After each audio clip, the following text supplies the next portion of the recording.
Business तो ये है, कोई आता ही नहीं है। मसला ज़ेर साहब रूल ऑफ बिजनेस 50D के मुताबिक जब मुतल्लिक वो आवाम के हाथ सर पे हाथ फेरती है, या हुकूमत डर के मारे किसी के पास जाता ही नहीं।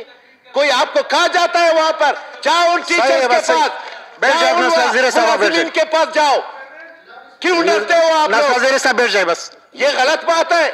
मैंने रूलिंग दे दी, उसको मैंने बता दिया। जावेद रेकी साहब आप अपना सवाल जो है क्या करे वो क्या करे? आपके सवाल नहीं 80 से 90 ज्यादा नहीं चल सकते हो, क्योंकि कोयटा नोशकी रोड फिर उससे आगे ये सिंगल रोड है।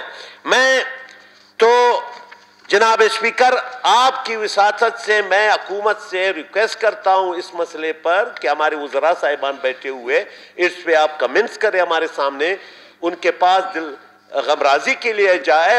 अभी तक ड्राइवर गिरफ्तार नहीं हुआ है, अभी तक कोच मालिक गिरफ्तार नहीं हुआ है जनाब स्पीकर, जनाब चेयरमैन, अभी तक अलवली कोच पे पाबंदी नहीं लगी है, ना मैकेनिज्म बना हुआ है।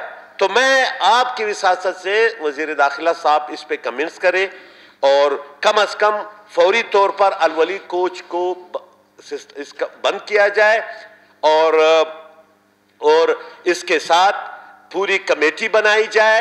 आप खुद जाए वहां पर, उस गमजदा खानदान से आप मिले, गिरफ्तारी हो जाए और आने वाले वक्त के लिए कोई मैकेनिज्म बनाई जाए। थैंक यू जनाब स्पीकर। मैं गुजारिश करूंगा वजीर दाखिला साहब से, अगर इस पे आप बोले, इस पे आप कमेंट्स दे दें। बहुत शुक्रिया नस्ला ज़ीरे साहब।